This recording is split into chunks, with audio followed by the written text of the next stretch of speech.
अगर आप एक स्टूडेंट हैं तो ज़्यादातर स्टूडेंट्स की तरह आपका भी शायद ऐसे ही सपना होगा, एक बहुत बढ़िया सी लाइफस्टाइल हो, स्विट्ज़रलैंड की वादियाँ हों और साथ ही साथ में लंबी लंबी गाड़ियाँ, बेस्ट मोबाइल और लाइफ में कोई भी कॉम्प्रोमाइज़ ना हो। जो मिसिंग होता है आपके इन थॉट्स में से वो होता है कि रियलिस्टिकली आप ऐसे गोल्स को कैसे अचीव कर पाएंगे। What is the hustle behind achieving these kind of goals? और इसीलिए मैंने कई सारे स्टूडेंट्स को कंसिडर करते हुए देखा है बहुत ही अजीब से करियर चूजिंग क्राइटेरियाज जो उन्हें उस मुकाम तक नहीं पहुंचाएंगे। और इस वीडियो के अंदर हम यही डिस्कस करने वाले हैं। हाय, मैं हूं सीए गौरव सभरवाल A-Team कॉमर्स अकेडमी से। चलिए बात करते हैं 5 ऐसे वर्स्ट करियर चूजिंग क्राइटेरियाज जो आपको कंसिडर नहीं करने चाहिए। शुरू करते हैं। Welcome to career Tuesdays season 4.0। यहाँ पर हम करियर से रिलेटेड अनबायस्ड वीडियोस बनाते हैं। सबसे पहले तो बात करते हैं खर्चे की तरफ देखना कि सर खर्चा कितना आएगा, इसके ऊपर चूज करना कि ये पर्टिकुलर करियर हमारे लिए है या नहीं है। नाउ आई अंडरस्टैंड कॉस्ट देखना जरूरी है सर, फाइनेंशियल अरेंजमेंट करनी होती है हमारे पेरेंट्स को, and for that it is fine, but it should not be a career choosing criteria. वो इसलिए क्योंकि कोई भी प्रोफेशनल कोर्स अगर आप चूज करते हैं तो जितना आप उसके अंदर खर्चा करते हैं 2 साल 3 साल या जितनी भी ड्यूरेशन का वो कोर्स है, वो आप अपने जॉब के कुछ ही महीनों में या first year of your job max to max आप रिकवर कर लेते हैं। और इसलिए आपका फोकस होना चाहिए कि हम स्किल बिल्डिंग कैसे करें। आपका फोकस इस चीज़ के ऊपर होना चाहिए कि हम अपने आप को वेल राउंडेड प्रोफेशनल कैसे बना लें, एक ऐसा प्रोफेशनल जो हर ऑर्गेनाइजेशन हायर करना चाहेगी, rather than अपनी करियर की शुरुआत में होने वाले खर्चे के ऊपर अपना सारा फोकस करना। Worst career choosing criteria number 2 is looking at the difficulty of the course. Please understand, आपका इंटरेस्ट अगर किसी पर्टिकुलर कोर्स के अंदर है तो इट डज नॉट मैटर कि उसकी डिफिकल्टी लेवल क्या है। मैंने कई स्टूडेंट्स को ऐसे कोर्सेज करते हुए देखा है जो कहने को तो बहुत मुश्किल हैं, मगर उन्हें उन कोर्सेज़ के अंदर इंटरेस्ट होने की वजह से वो बड़ी आसानी से इन कोर्सेज़ को परस्यू कर लेते हैं। भले ही वो CA जैसा या CFA जैसा टफ कोर्स क्यों ना हो, भले ही वो BSc और MSc इन मैथमेटिक्स क्यों ना हो जिससे बाकी के स्टूडेंट्स भागते हैं। I think you get the point. It doesn't matter the difficulty level of the course. अगर आप उस कोर्स के अंदर इंटरेस्टेड है ना, तो आपको वो डिफ़िकल्ट नहीं लगना चाहिए। और एक बार सोच करके देखो, less risk is less return. ये तो हर कॉमर्स स्टूडेंट को पता होता है। एंड बेसिकली अगर आप कम डिफ़िकल्टी लेवल वाले कोर्स में जा रहे हैं तो ऑब्वियसली रिटर्न भी आपको वहाँ पर कम ही मिलेगा। You don't believe me? पूछ लो उन लोगों से जिन्होंने 3 साल के अंदर BCom के अलावा कुछ नहीं किया, no skill development, no professional course. Ask them whether they have a job और not, and if they do what is their salary. इससे पहले कि हम और आगे बढ़ें, अभी तक इस चैनल को सब्सक्राइब नहीं किया, फटाफट सब्सक्राइब कर लो ऐसे ही और कंटेंट के लिए। इस वीडियो को लाइक भी कर देना ताकि YouTube को पता चल जाए कि ये वीडियो और लोगों को भी दिखाई जानी चाहिए।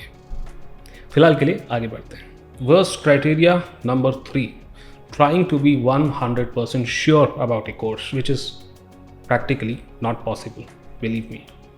आप एक कोर्स के ऊपर थीसिस नहीं कर रहे हैं, आप देख रहे हैं कि वो कोर्स आपके लिए सही है कि नहीं। तो आपको क्या करना चाहिए? आपको अपना इंटरेस्ट चेक करना चाहिए, उस कोर्स से रिलेटेड वीडियोस देखनी चाहिए और अपनी रिसर्च को कंप्लीट करना चाहिए डिसीजन मेकिंग के लिए। अगर कोई पर्टिकुलर पर्सन एक कोर्स को करके बहुत ज़्यादा सक्सेसफुल है, इसका मतलब ये नहीं कि आप ऑटोमेटिकली सक्सेसफुल हो जाएंगे इस कोर्स को करके। और वैसे ही एक पर्टिकुलर कोर्स को करने के बाद एक व्यक्ति बहुत सक्सेसफुल नहीं है तो इसका मतलब ये नहीं कि आप भी उस कोर्स को करके फेलियर हो जाएंगे। एंड देयरफॉर अपनी रिसर्च कंप्लीट करो, बट कोर्स के ऊपर PhD मत करने लग जाओ। मैंने कई सारे ऐसे स्टूडेंट्स को देखा है जो 100% श्योरिटी के चक्कर में 2-2 साल 3-3 साल वेस्ट कर देते हैं और पूरी ग्रेजुएशन होने के बाद भी उन्हें क्लियर नहीं होता कि उन्हें क्या करना चाहिए। मिस्टेक नंबर 4, जो कोर्स हर कोई कर रहा है, जो कोर्स बहुत फेमस है, वही कोर्स हम कर लेते हैं। आई एग्री, अगर कोई वेल नोन कोर्स आप कर रहे होते हैं तो आपका रिस्क कम हो जाता है, बट अगर कोई वेल नोन कोर्स सिर्फ इसलिए कर रहे हो क्योंकि हर कोई कर रहा है मगर आपका उसमें इंटरेस्ट नहीं है, तो आप उसे अच्छी तरह से नहीं कर पाएंगे, हो सकता है क्लियर भी ना कर पाएँ। मैंने इतने सारे स्टूडेंट्स को देखा है जो CA के लिए एनरोल करते हैं। कई लोग तो CA फाउंडेशन के एग्ज़ाम तक नहीं देते क्योंकि पढ़ के उनको रियलाइज़ होता है कि नहीं ये कोर्स हमारे लिए नहीं है। और इतने सारे स्टूडेंट्स को मैंने देखा है जो अपने CA फाउंडेशन के पहले फेलियर के बाद ही कोर्स को छोड़ देते हैं क्योंकि उनका शुरू से ही इस कोर्स में इंटरेस्ट नहीं था। और कुछ स्टूडेंट्स तो मैंने ऐसे भी देखे हैं जो CA फाउंडेशन क्लियर तो कर लेते हैं बट कोर्स के साथ आगे कंटिन्यू नहीं करते because they realize that genuinely not interested in the course. तो इस पर कोर्स की गलती है क्या? ना, गलती है आपकी, क्योंकि आपने ये चेक नहीं किया कि आपका इंटरेस्ट इस पर्टिकुलर कोर्स में है कि नहीं। इंटरेस्ट देखो यार, इंटरेस्ट, ये ना देखो कि कोर्स कितना पॉपुलर है। Worst career choosing criteria number 5, peer pressure में आकर के उस करियर को चूज कर लेना जो आपका दोस्त या कजिन कर रहा है, या फिर जो करने के लिए आपको आपके पेरेंट्स कह रहे हैं, बिना अपनी रिसर्च खुद करें। देखिए जी, all due respect to all the माताजी एंड पिताजी इन दी वर्ल्ड। देखिए जी, करियर आपका है, लाइफ और फ्यूचर आपका है, तो खुद अपनी रिसर्च करके डिसाइड करो, take charge, and if you fail in your decision later then you own it. बाद में जाकर के मम्मी पापा को ब्लेम करने से कुछ नहीं होगा, क्योंकि ज़िंदगी आपकी है, आपको जीनी है। तो पीयर प्रेशर में आके, फैमिली प्रेशर में आके या दोस्तों के प्रेशर में आकर के किसी करियर को चूज़ ना करें। And trust me, I can easily से एटलीस्ट 60 to 70% जो स्टूडेंट्स होते हैं वो पीयर प्रेशर में आकर के एक करियर को चूज़ कर लेते हैं। भाई हमारे ग्रुप के अंदर 10 दोस्त हैं, 10 में से 8 सीए को परस्यू कर रहे हैं, तो हम भी कर लेते हैं।